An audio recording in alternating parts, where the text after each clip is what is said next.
You ever wonder why some people feel most alive in the quiet corners of their own home? Why the world outside feels loud, draining, chaotic? But the moment they walk through their front door, something inside them exhales. Most people think staying at home means being antisocial, lazy, or disconnected. But what if the opposite is true? What if the people who love being home are the ones who understand themselves the most? Because here's the truth. For some individuals, home isn't an escape from life. It's the one place where life finally makes sense. There's a certain kind of mind that doesn't thrive in constant noise, a certain type of heart that doesn't chase crowds, attention, or stimulation. These are the people who find meaning not in social gatherings, but in solitude, not in conversations, but in clarity, not in loudness, but in peace. And if you've ever wondered why you prefer staying in, and why you'd rather be with your thoughts than with a group, why your energy rises in silence and disappears in noise, then this video is going to make you understand yourself on a whole new level. Because there's a psychology behind people who love staying at home, a pattern, a truth, a hidden logic that explains why the world drains them but their own space restores them. Let's go deeper. They don't fear the world. They're just tired of it. People who love staying at home are often misunderstood. Others assume they're avoiding life, hiding from challenges, or lacking confidence. But in reality, the truth is far simpler and far more human. Some people aren't afraid of the world. They're simply exhausted by it. They move through life with a deeper level of sensitivity. Not emotional weakness, just a heightened awareness. They notice things most people ignore, the tension in conversations, the noise behind small talk, the subtle pressure to act a certain way in public. For them, every interaction costs energy. Not because they don't like people, but because they feel too much. So home becomes the one place where life finally stops demanding things from them. No roles to play, no masks to wear, no subtle pressure to be on. At home, they can simply be. Quiet, honest, unfiltered, real. And that is not avoidance. That is protection. That is self-preservation. That is the nervous system's way of saying, this is where I can breathe. Their inner world is richer than the outer. 1. There is something unique about people who love staying at home. They don't rely on external noise to feel alive. Their imagination is loud enough. Their inner world is full enough. While others seek stimulation, constant plans, busy schedules, crowded places, these individuals find meaning in the simple act of being alone with their thoughts. Because inside their mind, there is movement, ideas, reflections, creativity, a quiet kind of magic that doesn't need an audience. For them, solitude isn't empty. It's full of clarity, full of direction, full of unspoken understanding. And the outside world, with all its noise and rushing and pretending, often feels thin by comparison, shallow, draining, lacking depth. So when they choose to stay home, they aren't choosing isolation. They're choosing richness. They're choosing a world that makes sense to them, a world that moves at their pace and allows their mind to breathe. They're not avoiding the world. They're simply choosing the one inside them that feels more honest. They feel more than they can explain. People who love staying at home often carry a depth that others don't immediately see. They feel emotions in layers. They absorb atmospheres. They notice tension, tone, energy, things most people rush past without a second thought. This makes the outside world overwhelming. Not because they're fragile, but because they're perceptive. A crowded room isn't just a room. It's 1,000 micro-emotions hitting them at once.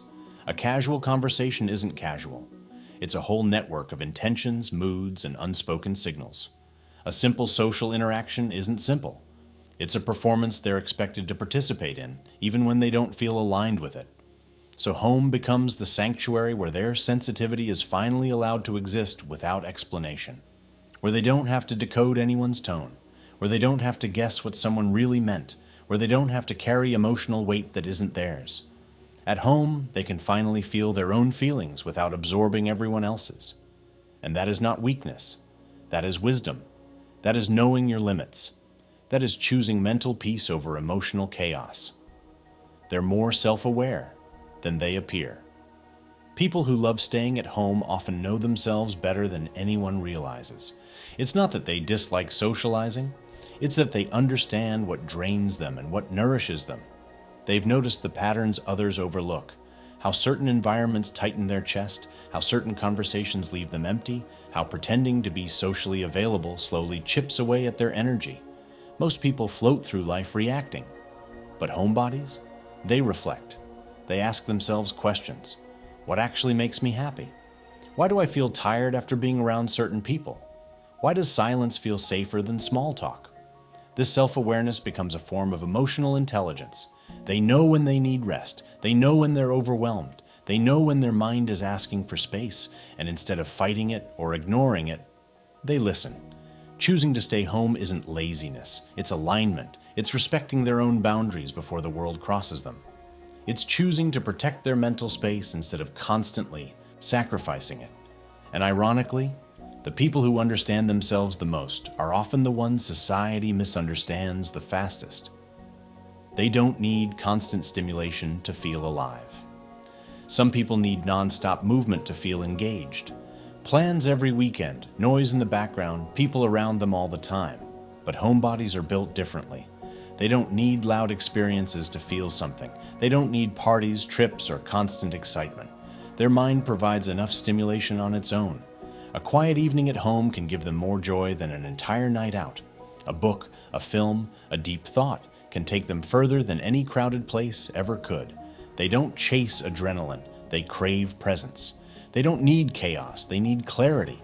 They don't need to escape real life because they've created a life inside their home that doesn't require escape. This is why home feels like a world, not a location. It's where their creativity wakes up. It's where their thoughts sharpen. It's where their mind breathes and expands. And this connection to their inner world makes stimulation optional, not necessary. They don't withdraw from life. They simply don't need the same noise the rest of the world depends on. They prefer meaningful connection over social quantity. People who love staying at home aren't antisocial. They're selectively social.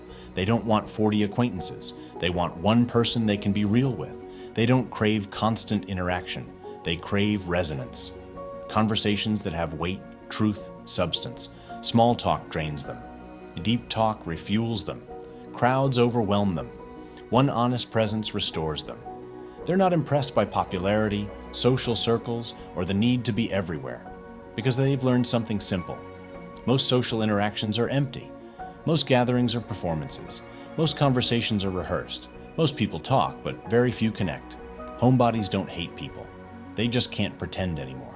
They want conversations where they don't have to act, where they don't have to hide their real thoughts, where they don't have to shrink themselves just to fit in. So instead of spreading their energy thin, they protect it. They give it selectively, intentionally, meaningfully.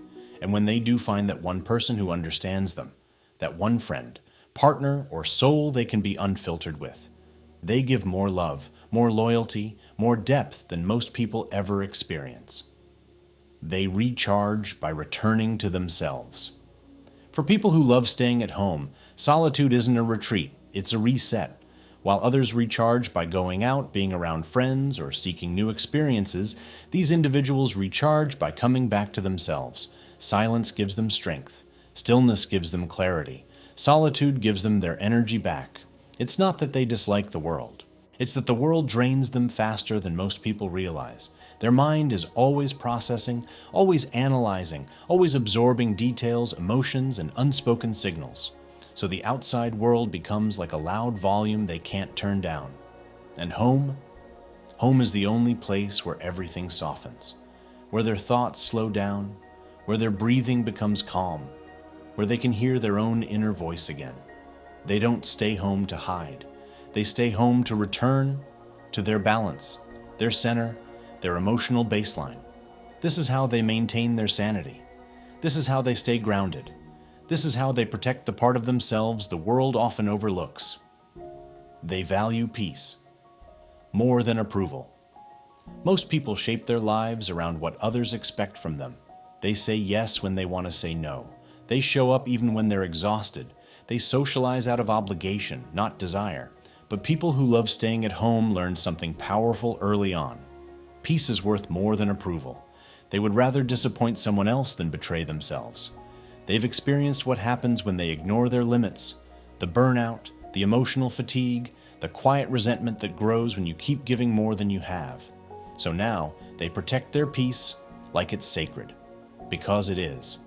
To them, peace isn't a luxury, it's survival. They choose environments that don't drain them.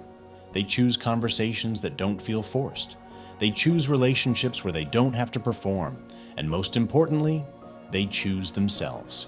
Not because they're selfish, but because they've realized that when they honor their inner world, their outer world improves naturally. Their boundaries strengthen, their clarity sharpens, their self-respect deepens. They're not trying to impress anyone. They're trying to live honestly, and for them, peace will always be more valuable than fitting into a world that never felt natural to them in the first place. Their home feels like an extension of their identity. For people who love staying at home, their space isn't just a place. It's a reflection of who they are when no one is watching. Every corner holds meaning. Every object has a purpose. Every detail, no matter how small, carries a quiet sense of comfort. Their home becomes their world, because it's the only environment that mirrors their inner self. Outside, they feel fragmented, a different version of themselves in different places, shifting, adjusting, adapting. But at home, there is no shifting, no adjusting, no masks, no performance, just alignment. Their home holds their thoughts, their creativity, their routines. It's where they can dream without interruption and think without noise. It's the space where their truest self is allowed to exist fully, where their personality isn't diluted, where their preferences aren't judged, where their energy isn't pulled in 100 directions at once. And because of this deep connection, leaving home can sometimes feel like stepping out of their own skin, like entering a world that moves differently than the world inside them. Their home is not a hiding place. It's a sanctuary, a mirror, an anchor, an extension of the person they really are. So if you're someone who loves staying at home, someone who feels more alive in stillness than in noise, more grounded in solitude than in crowds, more yourself in quiet spaces than in loud ones, there is nothing wrong with you. In fact, there's something incredibly rare about you. You live with awareness. You feel deeply. You protect your peace. You understand your limits. And you choose authenticity over expectation. The world may not always understand people like you. People who don't need constant stimulation or endless social validation, but the world needs you more than it knows. Because you remind us of something essential, that a meaningful life doesn't have to be loud, it doesn't have to be busy, it doesn't have to be performed. Sometimes the most powerful life is the one lived quietly, intentionally, authentically, right at home. And if this video made you feel seen, if it helped you understand yourself a little more clearly, then don't let it end here. Subscribe for more powerful insights like this, videos that go deep, that speak to your inner world and help you understand the person you're becoming. And if you want these messages to reach more people like you, hit the like button. Now take a deep breath, sink into your space, and remember, you're not avoiding life. You're creating a life that finally feels like yours.